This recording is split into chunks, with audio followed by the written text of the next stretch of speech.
जयकारा वीर बजरंगे। मंच पर उपस्थित भारतीय जनता पार्टी के प्रदेश के भारतीय जनता पार्टी के जिला के अध्यक्ष श्री उदय गिरी गोस्वामी जी, जिला प्रभारी और विधान परिषद सदस्य श्री सत्यपाल सिंह सैनी जी, जिला प्रभारी सत्यपाल पाल जी, लोकप्रिय विधायक हसनपुर श्री महेंद्र सिंह खड़गवंशी जी, लोकप्रिय विधायक धनौरा श्री राजीव तरारा जी, हमारे एमएलसी श्री हरि सिंह ढिल्लों जी, क्षेत्रीय उपाध्यक्ष राजेश सिंघल जी, लोकसभा के संयोजक ब्रजेश चौधरी जी, लोकसभा के प्रभारी राजीव सिसोदिया जी, जिला पंचायत अध्यक्ष ललित तंवर जी, जिलाध्यक्ष लोकदल श्री मनवीर चिकारा जी, पूर्व विधायक श्री तोताराम जी, पूर्व विधायक श्रीमती संगीता चौहान जी, अध्यक्ष नगर पालिका हसनपुर राजपाल सैनी जी और यहां पर आपके भारतीय जनता पार्टी, राष्ट्रीय लोक दल और एनडीए के हमारे संयुक्त प्रत्याशी जिन्होंने समाज सेवा के कीर्तिमान स्थापित किए हैं, ऐसे चौधरी कंवर सिंह कंवर जी, भारतीय जनता पार्टी के हमारे सभी पदाधिकारी और उपस्थित बहनों और भाइयों, आप सबको मैं आज हनुमत जयंती की हृदय से बधाई देता हूं। रिद्धि सिद्धि देने वाले बजरंगबली आप सबकी सुरक्षा भी करे, आपके जीवन को सुख और समृद्धि की ओर अग्रसर कर सकें, इसकी मैं आप सबको अपनी शुभकामनाएं देता हूं। बहनों और भाइयों, पहले चरण का चुनाव संपन्न हो चुका है। देश के अंदर 102 लोकसभा सीटों पर चुनाव संपन्न हुए हैं और उत्तर प्रदेश के भी 8 लोकसभा सीटों पर चुनाव अब तक संपन्न हो चुके हैं। दूसरे चरण के मतदान की तैयारी चल रही है और 26 अप्रैल को दूसरे चरण में मतदान होना है। बहनों और भाइयों, पहले चरण के मतदान के बाद देश के अंदर जो रुझान देखने को मिला है, जनता जनार्दन का आशीर्वाद भारतीय जनता पार्टी और सहयोगी दलों को प्रचंड बहुमत के साथ प्राप्त होने जा रहा है और इसीलिए मैं आपका आह्वान करने जा रहा हूं कि देश की जो आवाज है, वह आवाज है फिर एक बार, फिर एक बार, फिर एक बार मोदी सरकार का। क्योंकि प्रधानमंत्री मोदी जी ने देश के अंदर 10 वर्ष में देश की तस्वीर और तकदीर को बदलने का काम किया है। देश के अंदर सुरक्षा का बेहतर माहौल दिया है, देश के अंदर विकास के बड़े बड़े कार्य किए हैं, गरीब कल्याणकारी योजनाओं की एक लंबी श्रृंखला दी है। बहनों और भाइयों, याद करिए 2014 के पहले देश के अंदर आतंकी वारदात होती थी, बम विस्फोट होते थे और सुरक्षा का वातावरण था, लोग भयभीत रहते थे। 2014 के बाद आतंकवाद को नियंत्रित किया गया और 2019 आते आते मोदी जी ने ऐसा कार्य किया कि आतंकवाद की जो जड़ थी, कश्मीर की धारा 370 उसी को समाप्त करके उखाड़ फेंक दिया गया और आज भारत में आतंकवाद का नेस्तनाबूद कर दिया गया। बहन और भाइयों, अब तो कहीं पे जोर से पटाखे का धमाका होता है तो पाकिस्तान सफाई देता है कि नहीं नहीं हमारा हाथ नहीं है, क्योंकि पाकिस्तान को डर है अगर गलती से भी भारत के अंदर आतंकी घटना को अंजाम दिया और किसी निर्दोष नागरिक की जान गई तो लेने के देने पड़ जाएंगे। बहन और भाइयों, बिनु भय होई न प्रीति, यही है आज देश का दुश्मन भी भारत की ताकत का एहसास कर रहा है। ये किसके कारण? ये किसके कारण?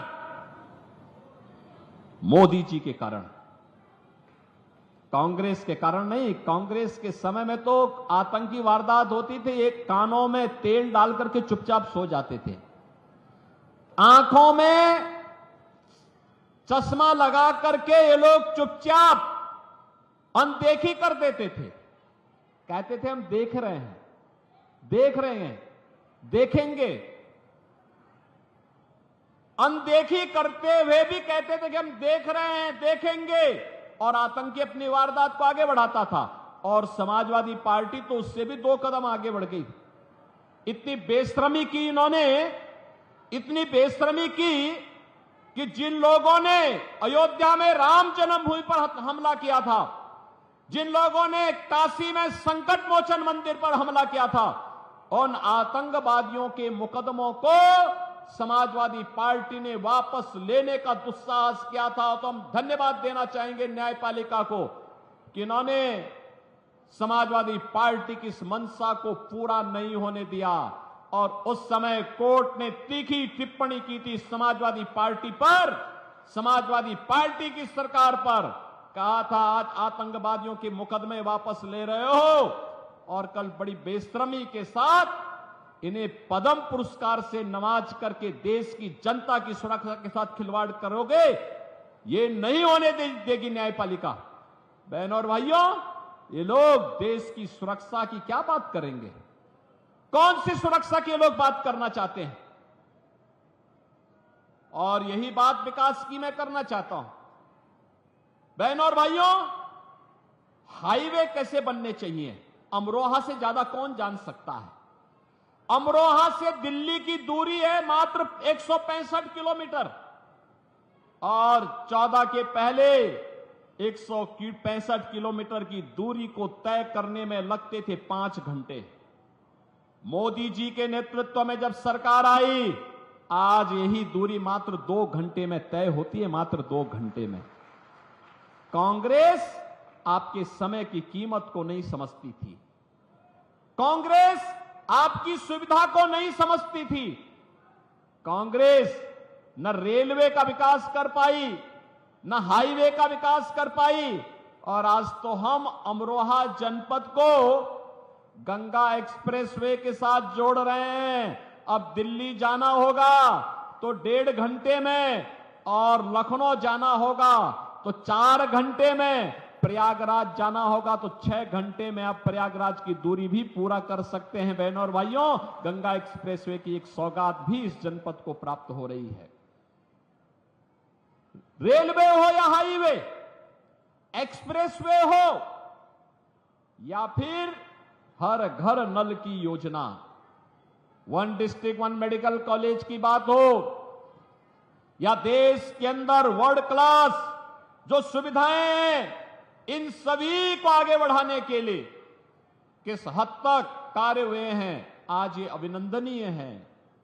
देख सकते हैं विकास आज बोल रहा है, ये सभी मोदी जी के कारण। और गरीब कल्याणकारी योजनाओं की बात तो क्या करना। कांग्रेस ने 1970 में नारा दिया था गरीबी हटाओ का, गरीबी हटाओ। बहनों और भाइयों, गरीबी तो नहीं हटी, हां, एक परिवार को देश के संसाधनों को लूटने की पूरी छूट मिल गई थी, पूरी छूट मिल गई थी। चाहे वह परिवार दिल्ली में रहा हो, चाहे वह परिवार सफाई का रहा हो, ये लूटते थे, अराजकता फैलाते थे। और डॉक्टर मनमोहन सिंह जी ने तो जब प्रधानमंत्री थे उस समय उन्होंने क्या कहा था?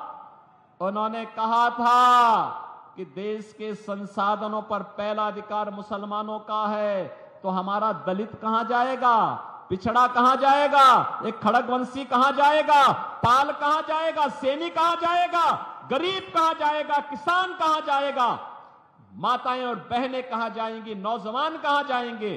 देश के अंदर कांग्रेस जाति के नाम पर, क्षेत्र के नाम पर, भाषा के नाम पर बांटती रही।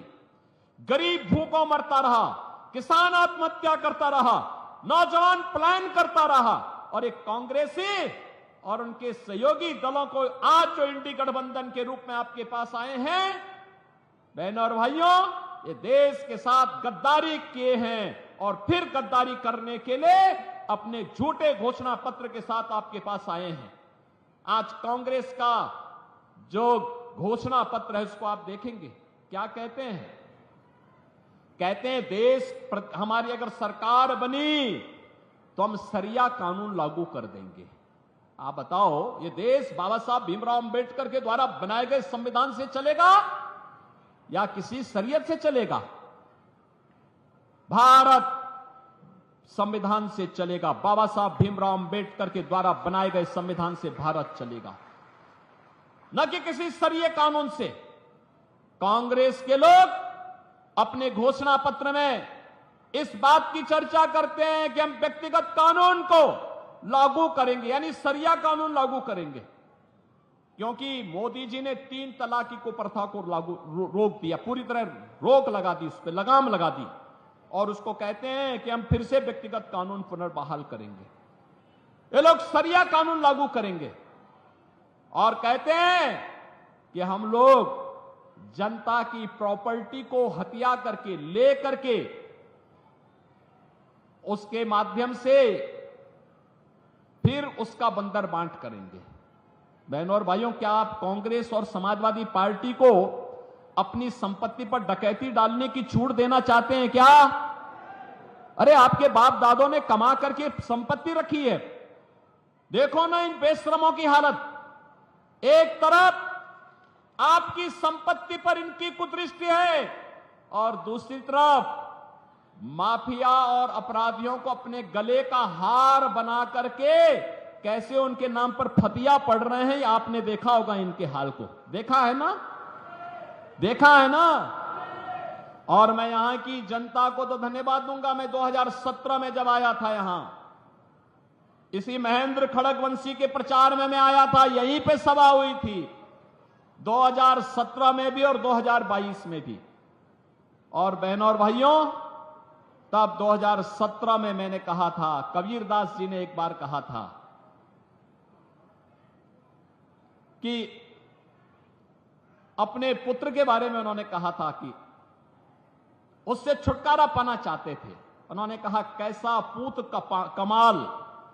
और आपने भी कबीरदास जी के वचनों को अंगीकार करते हुए महेंद्र खड़गवंशी को यहां से विधायक बना करके भेजा, बना के भेजा ना 17 में, 22 में भी आया ना।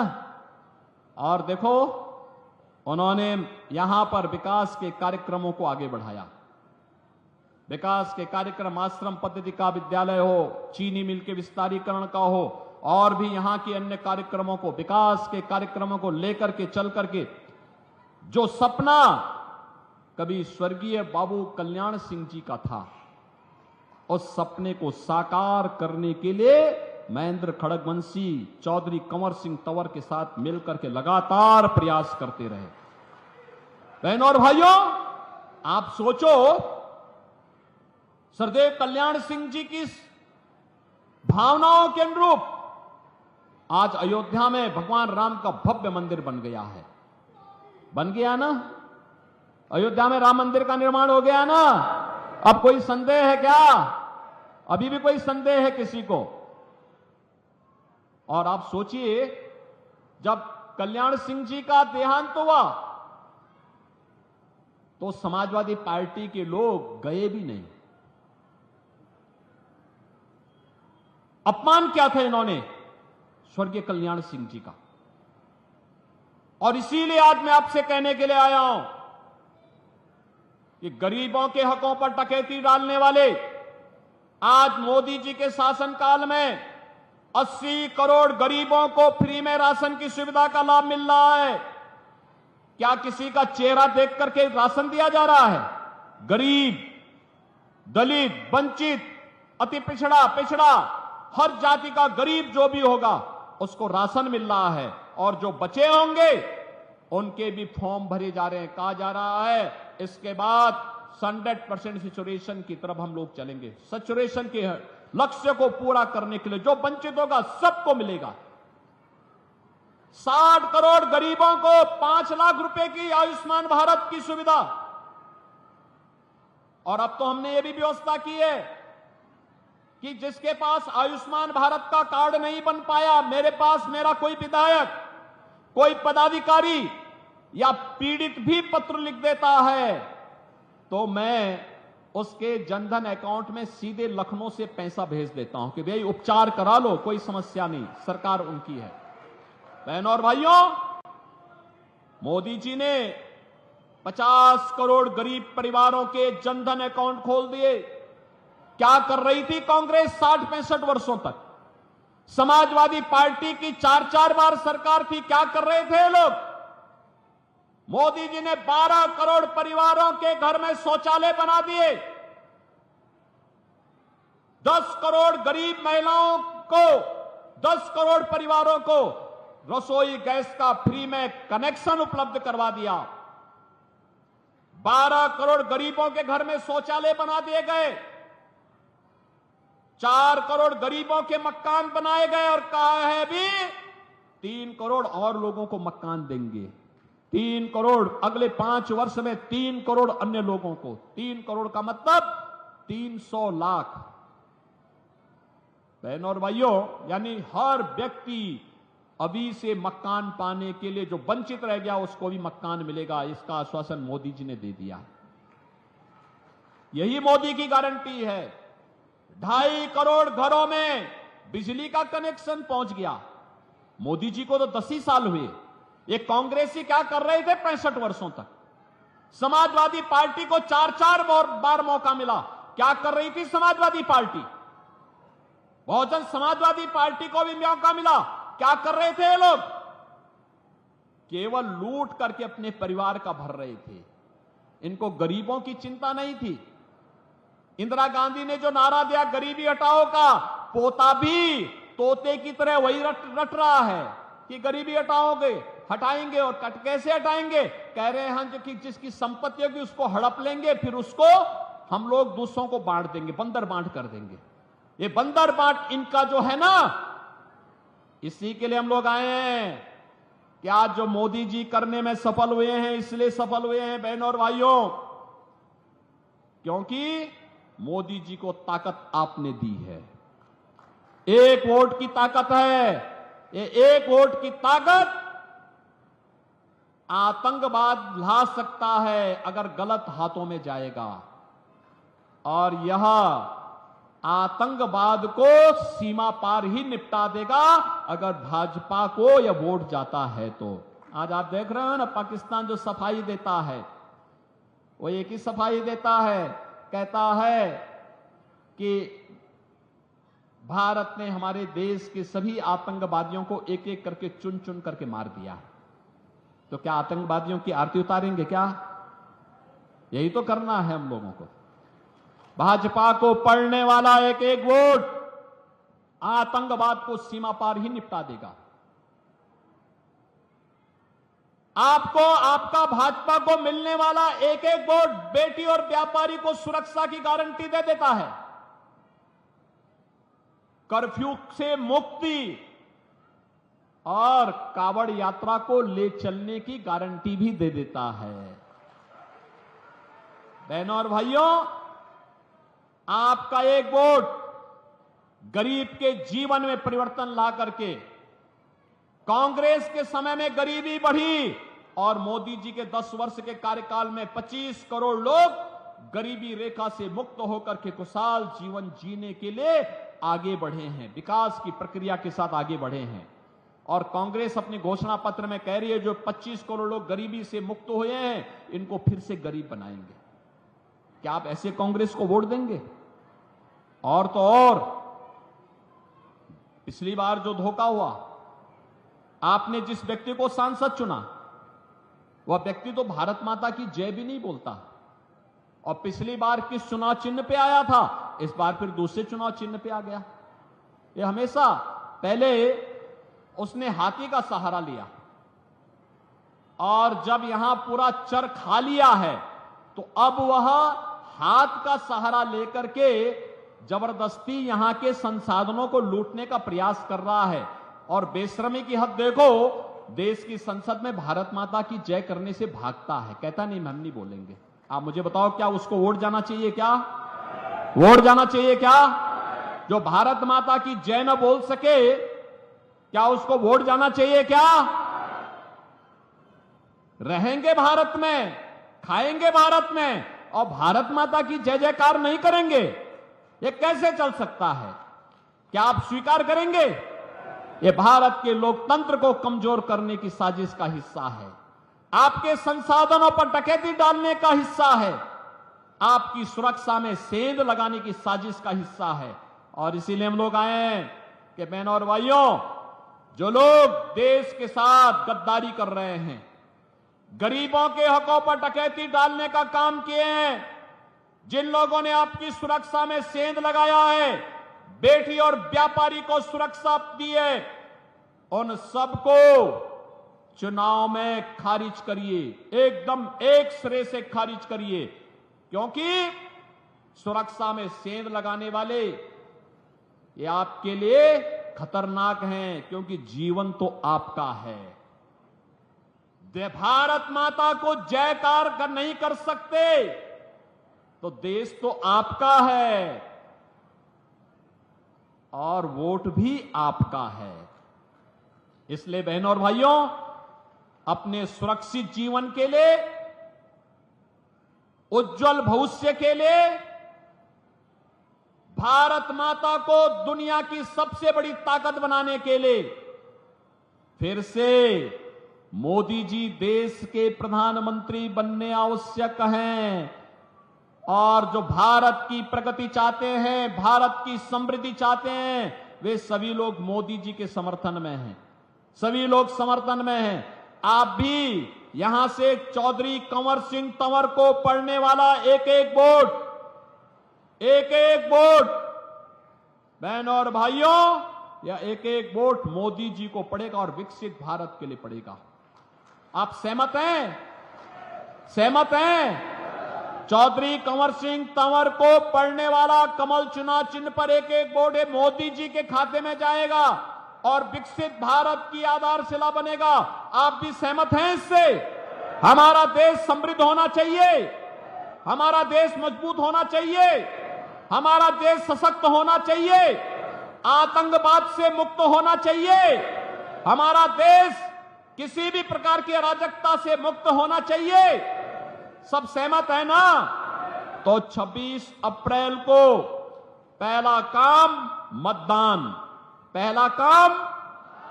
और आपको 2 दिन का समय और प्रचार के लिए मिल रहा है। इस दौरान घर घर जाकर के, घर घर जाकर के, घर घर जाकर के बोलेंगे हनुमान जयंती है और हनुमान जी के आराध्य प्रभु राम को अयोध्या में विराजमान कराने का काम भी मोदी जी ने किया है। तो बोलेंगे जो राम को लाए हैं, क्या बोलेंगे? जो राम को लाए हैं हम उनको लाएंगे, बोलेंगे ना? सभी सहमत है ना? और कमल खिलाएंगे ये भी बोलेंगे ना? सभी लोग सहमत हैं? तो चौधरी कंवर सिंह तंवर भारी बहुमत से विजयी बनकर के जाएंगे। तो फिर मेरे साथ बोलेंगे भारत माता की, भारत माता की, भारत माता की।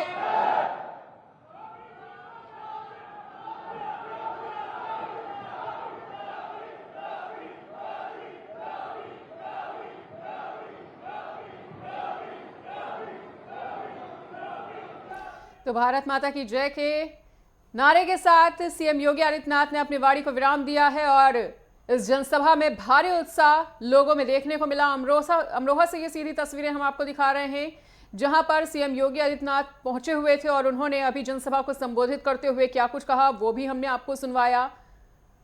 बीजेपी प्रत्याशी के पक्ष में वोट अपील करते हुए नजर आए सीएम योगी आदित्यनाथ और उन्होंने जन समर्थन भी जुटाया। वहीं कार्यकर्ताओं में भी खासा जोश देखने को मिला इस जनसभा के दौरान।